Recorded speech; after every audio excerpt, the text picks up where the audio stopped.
Good morning student. Online classes में आपका हार्दिक अभिनंदन। प्रशिक्षणार्थियों,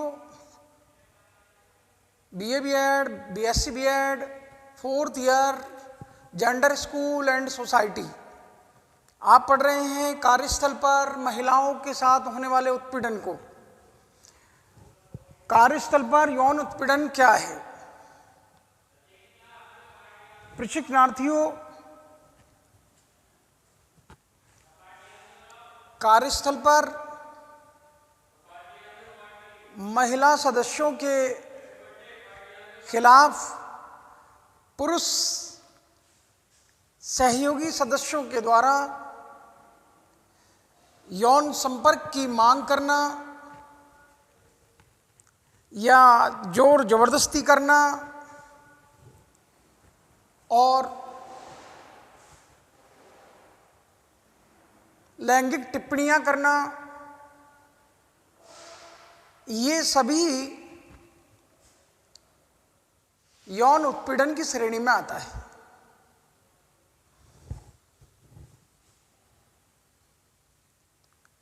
सुप्रीम कोर्ट,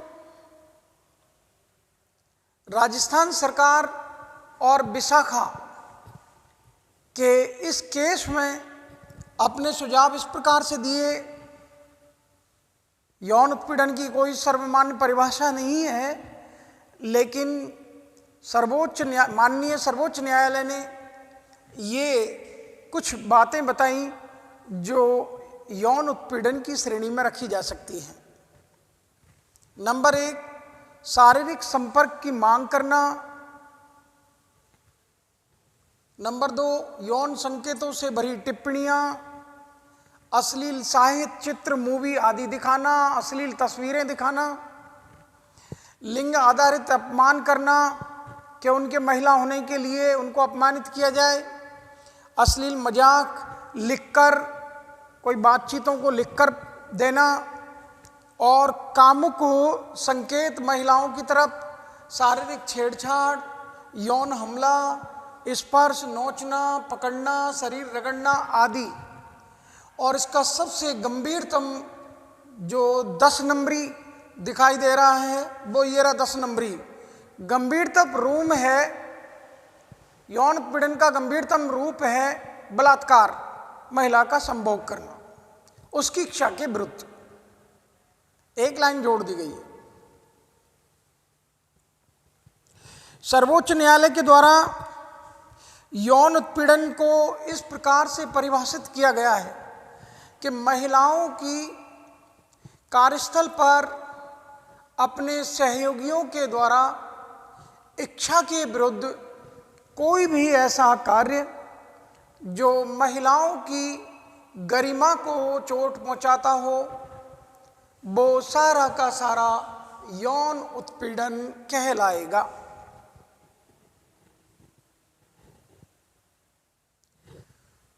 प्रशिक्षणार्थियों, मैं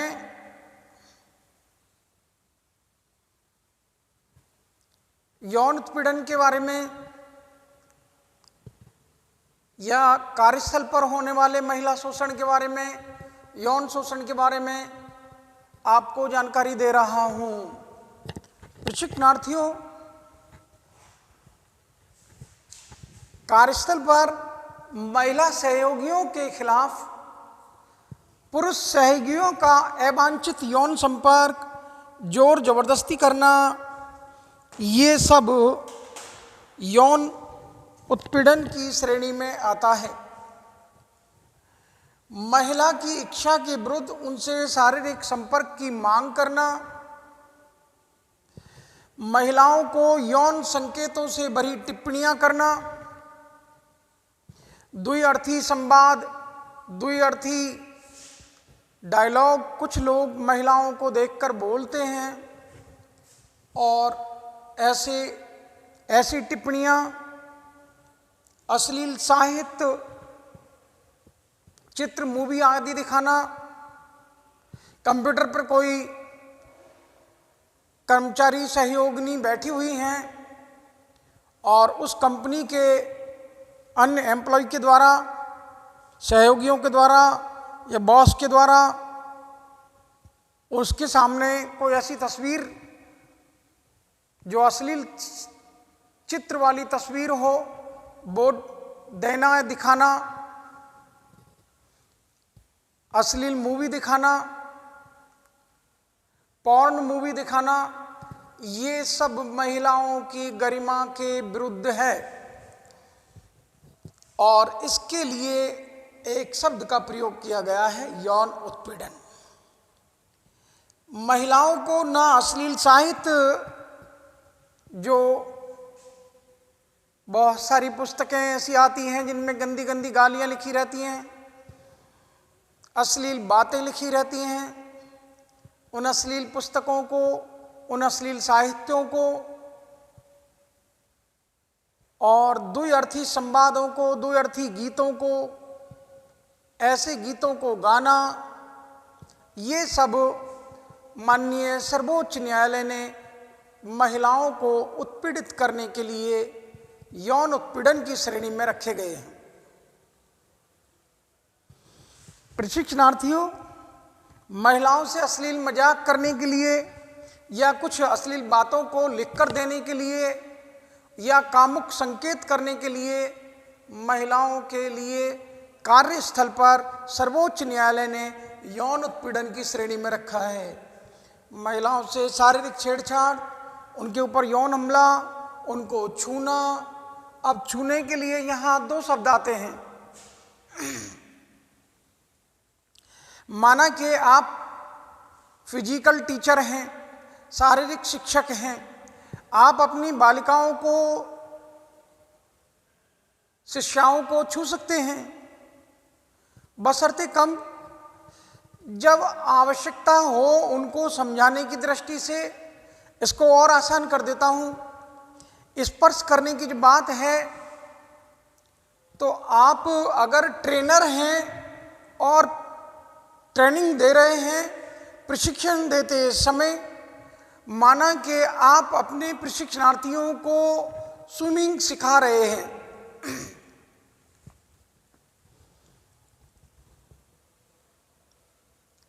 तैराकी सिखाते समय जो शिक्षक है, जो प्रशिक्षक है, वो अपने प्रशिक्षु के, अपनी महिला के, जो बालिका है या महिला है, उसको छू सकता है, उसको हाथ लगाकर ही तैरना सिखाया जाता है। इस प्रकार से हाथ लगा दिए जाते हैं नीचे और उसको हाथ पर चलाने के लिए कहा जाता है। इस पर वो लेट जाता है स्टूडेंट और वो हाथ पैर मारता है, तैरना सीखता है। इस प्रकार से वो पानी में तैरना सिखा रहा है। तो पानी में तैरते समय शरीर के हाथ लगाना कोई यौन उत्पीड़न नहीं है।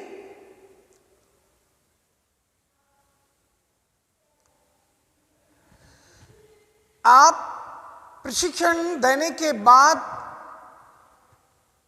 स्विमिंग पूल से बाहर निकलकर आते हो और आप उनको छूते हो अनावश्यक रूप से, तो ये यौन उत्पीड़न की श्रेणी में आएगा।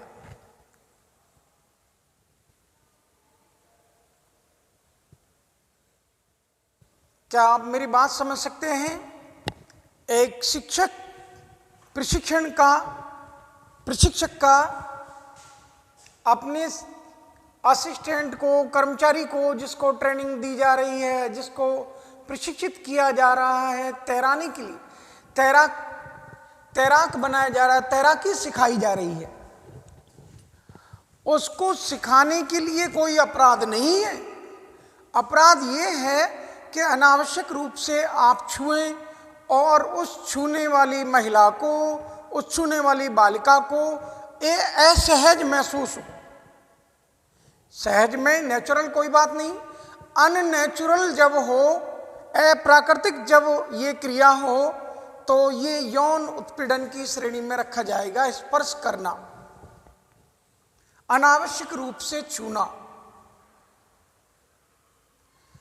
नोचना, पकड़ना, शरीर रगड़ना, ये सब यौन उत्पीड़न की श्रेणी में रखे गए हैं। और इनको माननीय सर्वोच्च न्यायालय ने अपनी टिप्पणी में, अपने मार्गदर्शन में निर्देशित किया है।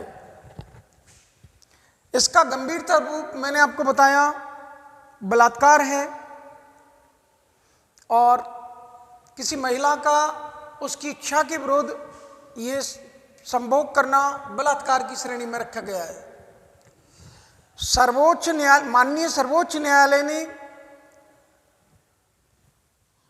ये कार्यस्थल पर होने वाले यौन शोषण को, यौन अपराध को, यौन उत्पीड़न को तो परिभाषित कर दिया, इसको तो मार्गदर्शन या निर्देशित कर दिया, लेकिन आप जानते हैं कि ये यौन शोषण, ये यौन उत्पीड़न स्कूलों में, कॉलेज में, सार्वजनिक स्थलों पर आए दिन आपको सुनने को, देखने को मिल जाता है, समाचार पत्रों के माध्यम से और मीडिया के माध्यम से, सोशल मीडिया से आपको ये खबरें मिल जाती हैं कि ये सिर्फ ऑफिस में ही नहीं होता कि महिलाएं जिस जगह कार्य करती हैं वही नहीं होता, बल्कि ये कहीं भी हो सकता है। क्योंकि यौन शोषण स्कूल कॉलेजों में भी होता है और सार्वजनिक स्थलों पर भी होता है। प्रशिक्षणार्थियों, तो लेखक को ये असहज लगा कि माननीय सर्वोच्च न्यायालय ने कार्यस्थल पर होने वाले यौन उत्पीड़न को तो परिभाषित कर दिया, लेकिन कार्यस्थल के अतिरिक्त ये सार्वजनिक स्थानों पर, स्कूलों में, कॉलेजेस में भी होता है, तो उसके लिए क्या व्याख्या है, उसके लिए क्या निर्देश हैं। तो विशाखाबाद से बाद में, जैसा कि मैंने आपको बताया, विशाखा बनाम राजस्थान राज्य का ये केस, और इसके बाद कार्यस्थल पर यौन उत्पीड़न को परिभाषित किया गया।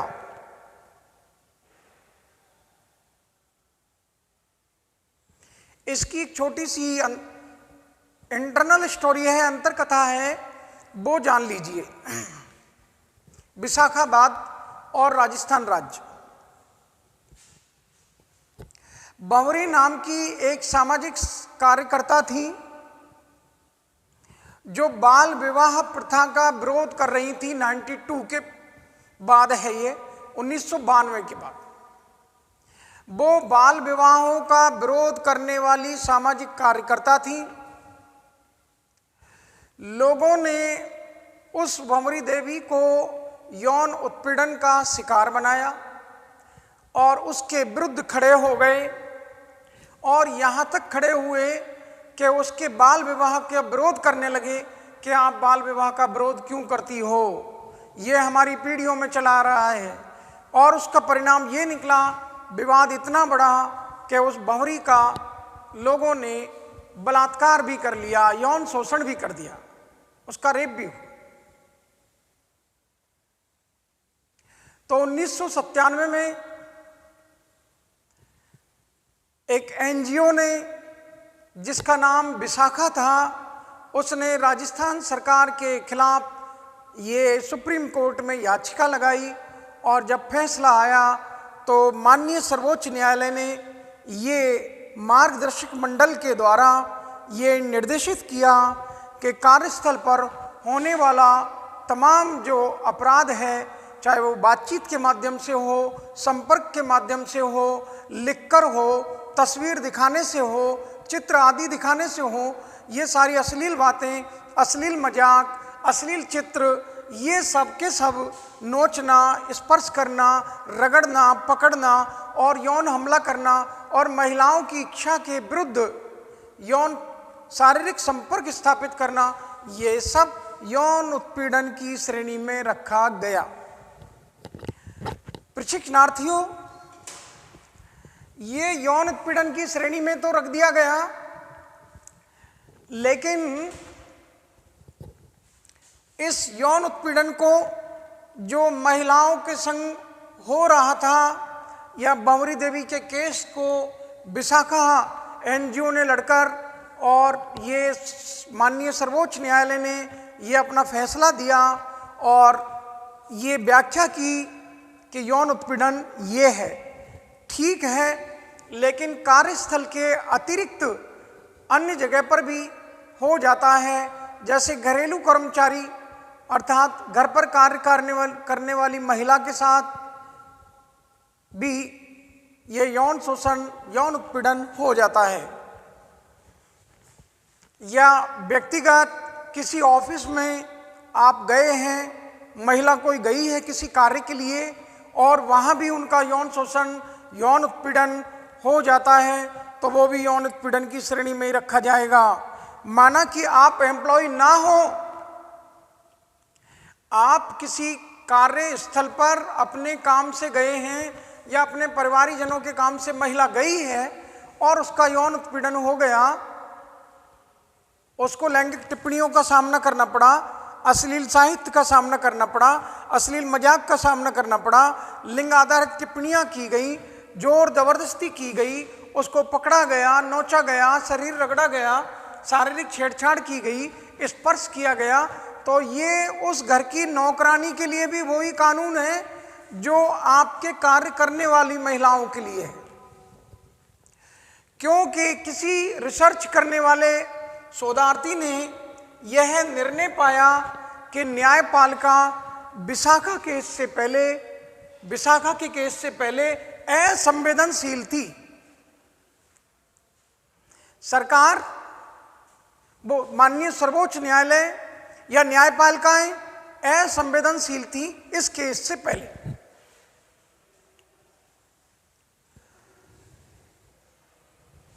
तो शोधार्थी का निर्णय था कि उसने उन निर्णयों को जो सरकार के थे उनको माध्यम बनाया और उन जजमेंट को जो सरकार ने वर्तमान में दिए और सरकार के माननीय सर्वोच्च न्यायालय के पूर्व के जो जजमेंट थे उनको एकत्रित किया और उन जजमेंट को अपने इस शोध का विषय बनाया कि जो वर्तमान के जजमेंट हैं और जो पूर्व के जजमेंट हैं माननीय न्यायालयों के, उनको लिया गया और न्यायालयों के न्यायाधीशों को लिया गया जो रिटायर हो चुके थे, पूर्व न्यायाधीशों को और वर्तमान न्यायाधीशों को, और उन न्यायाधीशों की राय ली गई कि आप महिलाओं के साथ होने वाले इस यौन उत्पीड़न को किस श्रेणी में रखते हैं। तो न्यायाधीशों की राय ली गई तो ये पाया गया कि सुप्रीम कोर्ट अब तक विभिन्न निर्णयों में असंवेदनशील थी। जैसा कि शोधार्थी ने पाया कि तुकाराम वर्सेज तुकाराम बनाम महाराष्ट्र राज्य के अधीन ये मुकदमा था, तो तुकाराम और महाराष्ट्र सरकार के बीच के इस मुकदमे को सुप्रीम कोर्ट ने अभियुक्तों को इसलिए बरी कर दिया क्योंकि महिला के पीठ पर या महिला के शरीर पर कोई ऐसी निशानियां, कोई ऐसी चोट स्पष्ट रूप से संकेत रूप में नजर नहीं आई जिससे इन तुकाराम के केस में इन अभियुक्तों को सरकार सुप्रीम कोर्ट ने बरी कर दिया।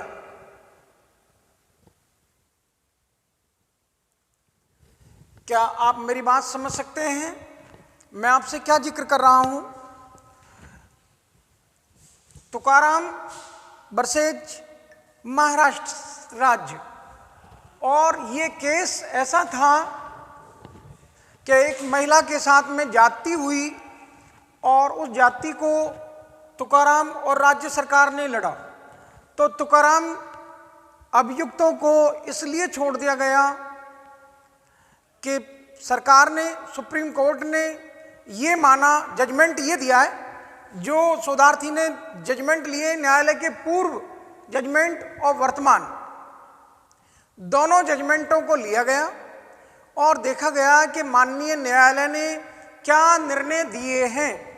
उन जजमेंट में क्या कमियां हैं, तो ये पाया गया कि सरकारें विशाखा केस से पहले माननीय सर्वोच्च न्यायालय असंवेदनशील थी। क्या है संवेदनशीलता? सुप्रीम कोर्ट ने अभियुक्तों को महाराष्ट्र सरकार बनाम तुकाराम इसलिए बरी कर दिया कि वो लोग, जो महिला थी जिसके साथ जाति हुई, उसके शरीर पर कोई प्रतिरोध के संकेत या निशान नहीं मिले जिसका उसने विरोध किया हो। ऐसी स्थिति में इस निर्णय की हमारे समाज के द्वारा और अन्य सरकारों के, राज्य सरकारों के द्वारा आलोचना की गई, विद्वानों के द्वारा इसकी आलोचना की गई कि ऐसा कैसे निर्णय दिया है माननीय सर्वोच्च न्यायालय ने कि महिला के शरीर पर कोई निशानियां नहीं मिली कि उसके साथ में जाति हुई है कि नहीं। उसने इसका विरोध तो किया होगा, तो विरोध करने की निशानियां तो हों। ऐसे तर्क को, ऐसे जजमेंट को जब उसकी आलोचना हुई तो हमारी संसद ने उस जजमेंट को चेंज किया, जजमेंट को नहीं सॉरी, उस विधि को, कानून को चेंज किया और नया कानून बनाया, दंड विधि संशोधन अधिनियम 1983। ये नया कानून बनाए हैं। प्रशिक्षणार्थियों, आप देखते हैं दंड विधि 1900 संशोधन अधिनियम 1983 माननीय सर्वोच्च न्यायालय के उस तुकाराम बनाम महाराष्ट्र राज्य की आलोचना की गई और उसके लिए हमारी संसद ने एक नए कानून को अंजाम दिया, दंड विधि संशोधन अधिनियम 1983, और संसद ने इस कानून को पारित किया। प्रशिक्षणार्थियों, कुछ निर्णय माननीय सर्वोच्च न्यायालय के ऐसे भी हुए हैं जिन्होंने मिसाल कायम की है और सुप्रीम कोर्ट ने, माननीय सर्वोच्च न्यायालय ने सरकारी गैर सरकारी संगठनों को साफ निर्देश दिए कि वो मानव अधिकारों की रक्षा के लिए प्रयास करें कि मानव अधिकारों के होते हुए मानव के अधिकार स्त्री और पुरुष दोनों के लिए समान रूप से लागू हैं। जो आज़ादी पुरुषों के लिए है, जो अधिकार पुरुषों के लिए हैं, वही आज़ादी, वही अधिकार महिलाओं के लिए भी हैं। सुप्रीम कोर्ट ने महिलाओं की गरिमा को, अर्थात मानव गरिमा के अधिकारों को और उनकी आज़ादी को कायम रखने के लिए निर्देश जारी किए और इस कानून के पालन की लोगों को आज़ादी और स्वतंत्रता प्रदान करने के लिए उनको अधिकार, और वो चाहे स्त्री हो या पुरुष, दोनों को उन अधिकारों से वंचित नहीं किया जा सकता। प्रशिक्षणार्थियों, महिलाओं के साथ में होने वाली ये जाति, महिलाओं के कार्यस्थल पर होने वाला ये उत्पीड़न, यौन शोषण, जैसा कि विशाखा केस से प्रारंभ हुआ है और इसकी 1997 में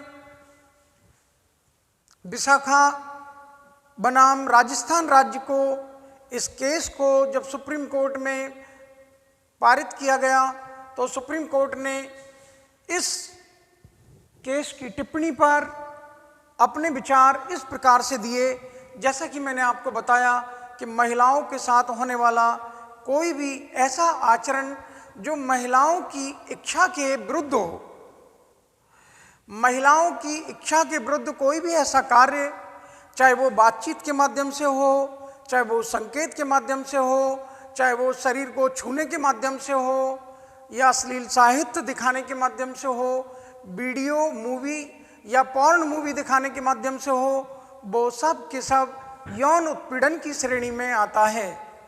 प्रशिक्षणार्थियों, क्या आप मेरी बात समझ सकते हैं? मैं आपसे जिस निर्णय की बात कर रहा हूं, मैंने निर्णय बताया कि सुप्रीम कोर्ट ने ये निर्णय लिया और इसका अंतिम बिंदु कि महिला का शोषण के साथ साथ ये उत्पीड़न की अंतिम चरम अवस्था ये है कि महिला का बलात्कार हो जाना, उनकी इच्छा के विरुद्ध संभोग का होना। ये सुप्रीम कोर्ट ने ये निर्णय तो दे दिया, लेकिन सुप्रीम कोर्ट ने, माननीय सर्वोच्च न्यायालय ने उन सार्वजनिक स्थलों पर और स्कूल और कॉलेजेज में जो घटनाएं घटित होती हैं बालिकाओं के साथ, महिलाओं के साथ, महिला कर्मचारियों के साथ, उसकी व्याख्या नहीं की। तो उसके लिए मैंने आपको आगे बताया कि कुछ रिसर्च करने वाले शोधार्थियों ने ये निष्कर्ष निकाला कि न्यायाधीशों की राय ली जाए और उन पुराने जजमेंट को और नए जजमेंट की तुलना की जाए, और उसमें शोधार्थी ने पाया कि माननीय सर्वोच्च न्यायालय इस केस से पहले, जो विशाखा बनाम राजस्थान सरकार है, इस केस से पहले असंवेदनशील थी। प्रशिक्षणार्थियों, उस सरकार की, माननीय सर्वोच्च न्यायालय की असंवेदनशीलता के लिए उदाहरण भी दिया कि कुछ अभियुक्तों को, जो तुकाराम वर्सेज महाराष्ट्र सरकार, महाराष्ट्र राज्य के इस केस के बारे में कि तुकाराम और महाराष्ट्र सरकार के अभियुक्तों को इसलिए छोड़ दिया गया कि महिलाओं के शरीर पर कोई भी प्रतिरोध के चोट के निशान नहीं मिले। इसकी आलोचना हुई और उसके बाद दंड विधि संशोधन अधिनियम 1983 पास हुआ और पारित होने के बाद हमारी संसद ने इसे लागू करवाया, और ये सुप्रीम कोर्ट के जो निर्णय आए उनमें एक मिसाल कायम हुई। और सुप्रीम कोर्ट ने, माननीय सर्वोच्च न्यायालय ने सरकारी और गैर सरकारी संगठनों को ये निर्देशित किया कि मानव अधिकारों का उल्लंघन नहीं होना चाहिए और महिलाओं के साथ कोई भेदभाव नहीं होना चाहिए, जिसमें महिलाओं के अधिकार और महिलाओं की आज़ादी कायम रहने के लिए माननीय सर्वोच्च न्यायालय ने लोगों को निर्देशित किया। मैं समझता हूँ मेरे कार्यस्थल पर होने वाला यौन उत्पीड़न आपके लिए क्या है, ये प्रश्न था, और इसका उत्तर मैंने आपको बता दिया है कि कार्यस्थल पर होने वाला ये तमाम जो आपके सामने पेश है, कि मैं आपको पुनः रिपीट कर चुका हूँ 2 या 3 बार कि कार्यस्थल पर महिला सहयोगियों के खिलाफ एक ही लाइन का उत्तर है कि महिला सहयोगियों के खिलाफ पुरुष सहयोगियों के द्वारा किए जाने वाला अवांछित व्यवहार, यौन संपर्क, जोर जबरदस्ती महिलाओं की इच्छा के विरुद्ध कोई भी असहज व्यवहार जिसको महिला असहज मानती हो, उस असहज व्यवहार का नाम यौन उत्पीड़न रखा गया है। मेरा ये छोटा सा पाठ, मैं उम्मीद करता हूँ कि आपके समझ में जरूर आया होगा, और जिन प्रशिक्षणार्थियों के समझ में नहीं आता है पूछ लीजिएगा, संकोच मत करिएगा। आपको जो भी उचित जानकारी है साझा की जाएगी। मैं आपके लिए और तमाम सुनने वाले साहिबान के लिए धन्यवाद ज्ञापित करता हूँ। आपने विनम्रतापूर्वक मेरे पाठ को सुना, सोचा, समझा और जाना। Thank you. बहुत है सर।